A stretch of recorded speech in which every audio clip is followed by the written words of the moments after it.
지난 15일 인천의 한 주택에서 8살 어린아이가 숨진 채 발견됐습니다. 범인은 다름 아닌 아이의 친어머니였는데요.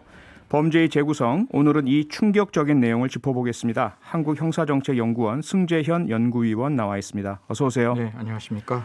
네, 요즘 어린이 관련된 사건에 정말 눈길 마음 다 가는 이런 상황일 수밖에 없는 것 같은데 이 사건도 꽤 많이 알려져 있긴 했지만 사건 개요부터 좀 설명을 해 주시죠. 사실 뭐 사건을 읽으면 읽을수록 되게 이렇게 눈물이 나는 사건이고, 왜 국가가 또 이건 학대와 달리 국가가 처음부터 보호하지 못했다라는 점이 또 존재를 했기 때문에 간단하게 말씀 올리겠습니다. 이제 15일 방금 표디께서 말씀 주셨다시피 15일 오후 3시 30분쯤 한 어머니가 119를 통해서 아이가 죽었다라는 신고가 들어왔어요. 그래서 이제 119가 출동을 하니까 집에서 이렇게 두드리는데 아무 소리가 나지 않으니까 그 소방 당국에서 강제로 문을 열고 들어가 보니 이제 친모와 숨진 아이가 발견되었고 아이가 왜 죽었는지를 확인해 보니 결국 아이의 그 생명을 빼앗아간 사람은 친모라는 게 발견되었습니다.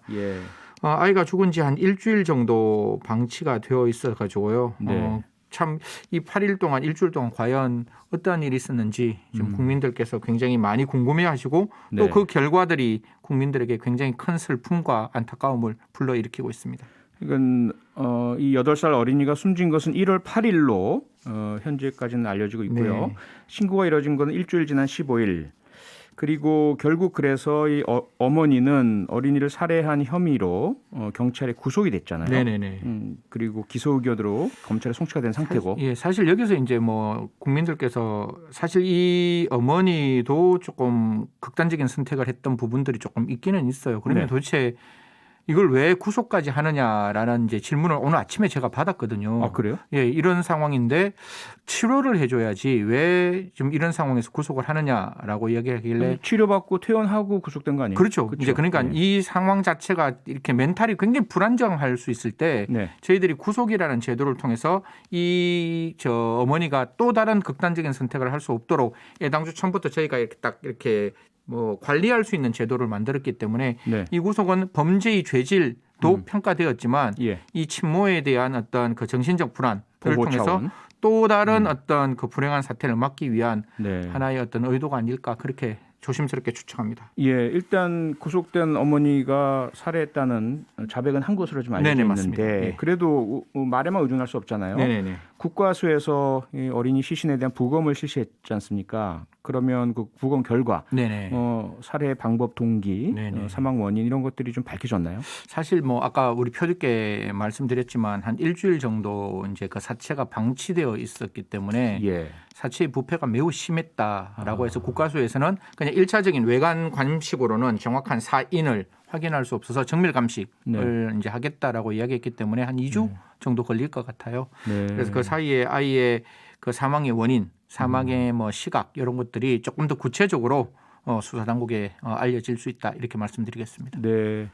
승재현 위원께서 이 구속된 어머니가 극단적 선택을 했다. 그런데 치료받고 좀 나아져서 구속이 됐다 이렇게 말씀 주셨지만 친아버지로 추정되는 남자도 극단적 선택을 했고 이분은 사망을 한 거죠. 이게 뭐 사실 조금 복잡한 내용인데요. 원래 지금 저 아이를 낳는 이 어머니라는 사람이 사실은 다른 남자와 혼인 관계에 있는 거예요. 아, 그래요? 혼인 관계가 있었고 이 혼인 관계가 이제 결별된 상태에서 이제 그 어머니를 B라 그럴게요. B가 C라는 남자를 만난 거예요. 이혼이 이루어진 상태입니까? 이혼은 안 이루어지고 별거 상태에서. 별거 상태에서 이제 C라는 남자를 만나서 C라는 남자와의 관계에서 이제 아이가 태어나게 되었고 당연히 그러면 이제 친모가 이제 아이를 죽였다라는 어떤 결과가 나왔으니까 그 흔히 우리가 사실혼 관계, 사실은 사실혼 관계가 될 수는 없는데 왜냐하면 결혼 관계가 하나 이미 존재했기 때문에 사실 그건 중혼이 될 수밖에 없는데 불륜 관계죠. 불륜 관계인데 여하튼 그 친부를 불렀어요. 불러서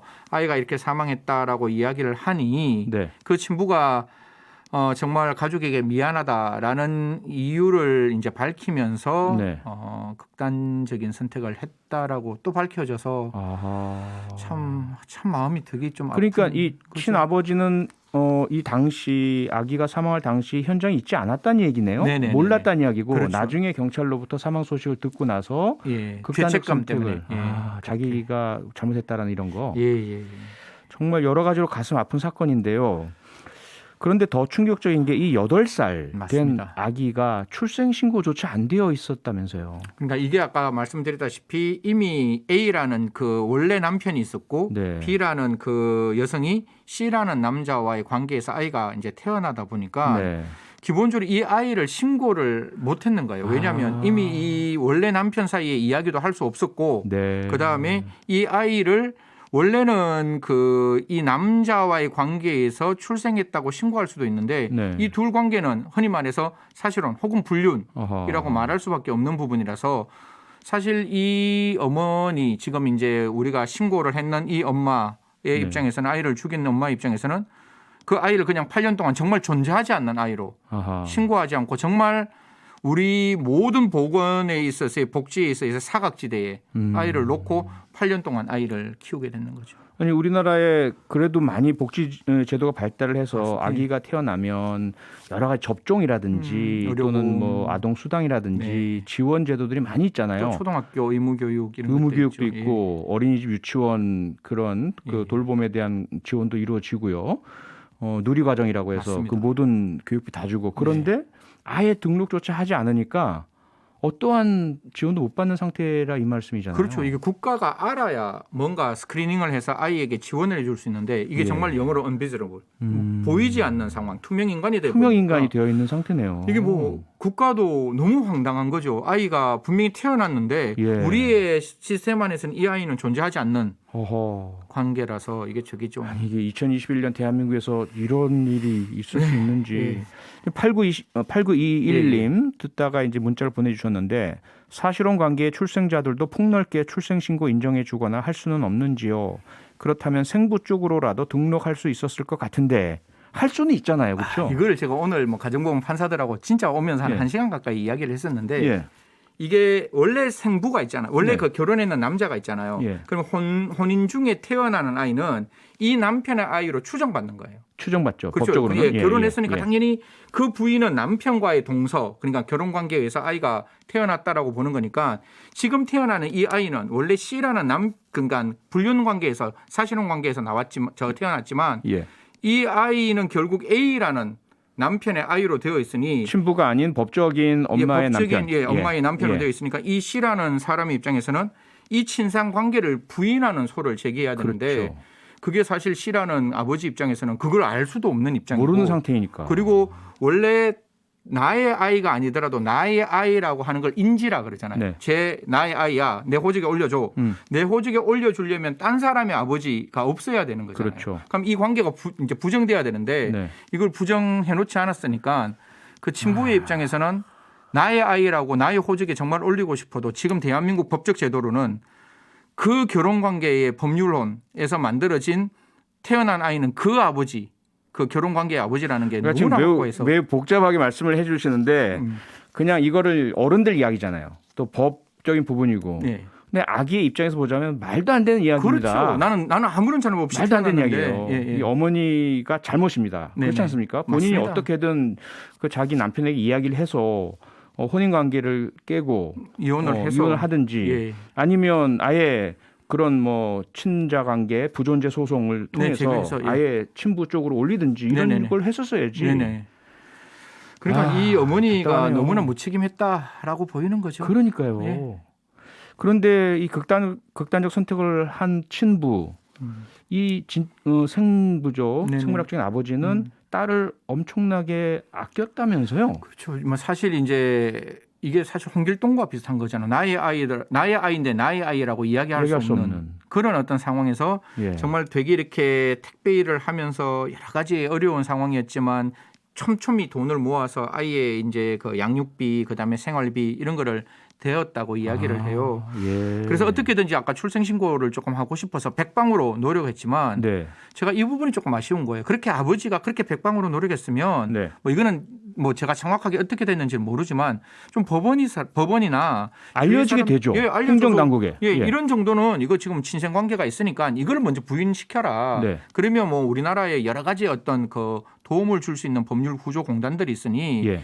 이 아버지 입장에서 아이가 아니라는 걸 확인을 딱 받으면 재판으로 받으면 그 다음부터 인지 청구를 하면 그 아이의 그 아버지의 호적에 올라올 수 있어요. 지금 호적은 없어지지만 가족관계 등록부에 가족관계 올라올 수 등록부에, 있는데 예.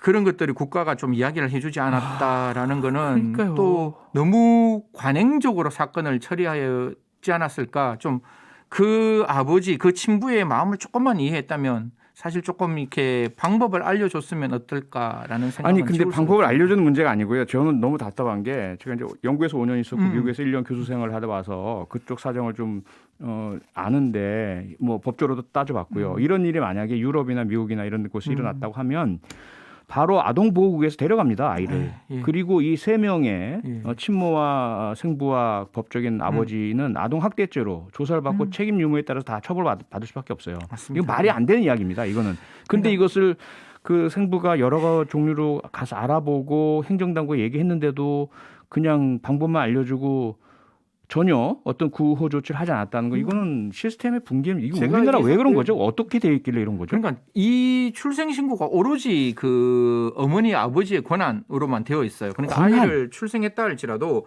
그 아이의 출생신고는 오로지 그 친부와 친모의 그 영역에서 발생하고 일정 기간 어떤 신고를 해야 되는데 가족관계 등록법 46조에 따라서 예. 신고를 해야 되는데 신고하지 않으면 5만 원의 과태료 밖에 없다 보니까 5만 원 과태료.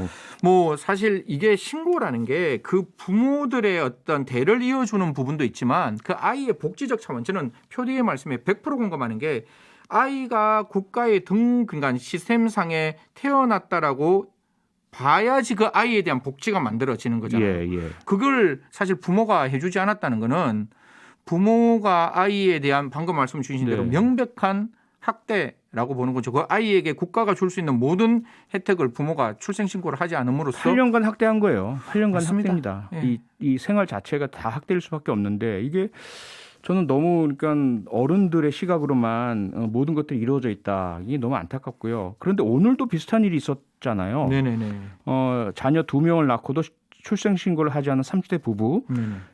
이 경우에는 대전경찰서가 아동복지법 위반 혐의로 불구속 입건을 했습니다. 맞습니다. 예. 그런데 이런 경우가 사실 꽤 많을 것 같아요. 그런 상황이라면. 지금 뭐 보면 이게 두 가지 방법이 있어요. 두 가지의 통계를 제가 좀 살펴봤는데 정말 이렇게 출생하지 않는 아이의 수를 추정해 보니까 예. 2018년에 약 1,000명 정도가 되는 1,000명? 수치, 1,000명 정도가 나오고 더 조금 심각한 거는 외국에서 우리나라에 왔을 때 그 신고되지 않는 이주 가정에 있는 아이들 예. 이거는 좋게 한 2만 명 가까이 되는 부분들이 있어서 사실 대한민국은 정말 포용 국가로서 그 아이들이 외국에서 왔는지 우리나라에서 태어난지 관계없이 기본적인 복지 혜택은 줘야 되는데 네. 사실 우리나라에서 태어난 부모로부터 신고받지 못한 아이들뿐만 아니라 외국으로부터 이주한 그 가정에서 신고하지 않은 아이들까지 합친다면 뭐 지금 정인이 사건도 있고 이런 사건인데 저희들이 굉장히 이렇게 많이 엄혹하게 쳐다보고 있는데요. 바라보고 있는데요.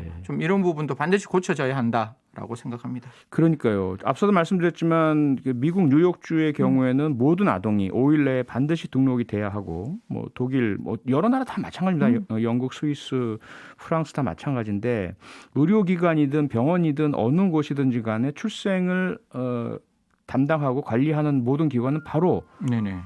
출생 신고 등록 의무가 있거든요. 네네네. 이거 어기면 상당히 무거운 엄중한 처벌을 받고요. 근데 우리는 전혀 그렇지 않고 부모에게만 그런 출생 신고를 하도록 의무화돼 있고 어기면 과태료 5만 원에 불과하고 이거 도대체 근본적인 문제 원인이 뭐라고 보십니까? 결국 종래에는 부모에 대한 선의를 믿었는 거죠. 하지만 지금 같은 경우는 이런 경우가 비일비재하게 발생할 수 있다라는 측면을 바라본다면 예. 이게 꽤나 오래된 논의인데요. 2017년에 국가인권위에서 국가에서 아이들의 출생을 좀 관리를 해야 된다. 그래서 한 1, 2%가 병원에서 다 아이를 출생을 하니 예. 병원에서 아이의 출생을 국가에게 통보해라라는 걸 보편적 출생 신고제 혹은 다른 말로 출생 통보제라고 이야기를 하는데요. 예. 저도 아동정책조정위원회였기 때문에 2019년, 2020년 포용 아동정책에 따라서 이런 제도가 들어와 있어요. 보건복지부에서 저희들한테 정책을 좀 평가해 주십시오. 네. 이런 내용 우리가 하겠습니다. 예. 라고 이야기를 했는데 아직 이 부분이 명확하게 확인되지 아니하였고 제가 오늘 들어오면서 확인해 보니까 26일 날 이제 다음 주죠. 네. 이 출생 통보제에 대해서 공청회를 열겠다라고 이야기를 하는 거니까요. 거듭 말씀드리지만 부모의 시각이 아니라 아이가 복지 혜택을 받을 수 있는 입장을 고려한다면 제가 봤을 때 반드시 이러한 어떤 보편적 출생 신고죠. 다소 불편할 수는 있겠죠. 네. 뭐 부적절한 관계에서 아이가 태어났을 때 숨기고 싶은 그런 어떤 약간의 예외적인 상황이 있다 할지라도 그거는 그들의 문제인 것이지. 그들의 문제죠. 어른들 문제죠. 예, 그거는. 아이의 복지의 문제에서는 당연히 제가 봤을 때는 출생신고를 반드시 병원에서는 등록을 좀 통보를 하도록 만들어야 한다. 이렇게 말씀드리겠습니다. 그러니까 지금 공청회 한다고 말씀 주셨지만 이건 법이 개정돼야 될 문제잖아요. 예. 결국 국회가 나서야 되는 것이고 네, 맞습니다. 관련 정부 부처가 함께 노력해야 될 문제인데 네네. 공청회가 아니라 바로 지금 입법을 위한 노력을 해야 될 것 같은데 많이 지금 문자를 주고 계십니다. 들으시다가 8787님 시스템을 병원부터 처리해야죠. 태어나자마자 병원에서 가명으로라도 등록하고 후에 부모들이 일정 기한 이내에 재등록하도록 하면 안 되나요? 너무 좋은 말씀이잖아요. 저는 8787분에 제가 오늘 결론을 8787분이 이렇게 말씀을 주셨는데 예. 사실 출생신고를 할 때 프라이버시 문제가 있고 또 네. 병원의 입장에서도 이게 자체 신고 잘못하면 자기들 과태료 받을 수도 있고 자기 업무 분장이 늘어나니까 예. 산부인과 협회 같은 경우에 약간의 시각이 약간 부정적인 시각이 없다라고 말할 수는 없어요. 그런데 지금 방금 8787분 같이 예. 국가에서는 저 병원에서는 통보를 하고 예. 그럼 통보를 받으면 아이가 태어났으니까 그 아이가 출생신고 되는지 안 되는지를 확인할 수 있잖아요. 네네. 그럼 그 기간 동안 출생신고가 안 되면 그때서는 보건복지부 공무원이 와서 가서 왜 출생신고가 안 됐죠?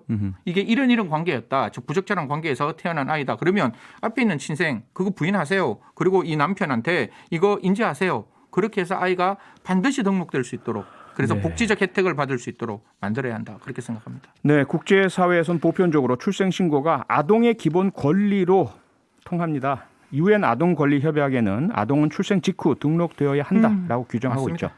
우리나라 너무 국제적인 기준에 뒤처져 있습니다. 하루빨리 출생신고에 대한 제도를 바꿔야 합니다.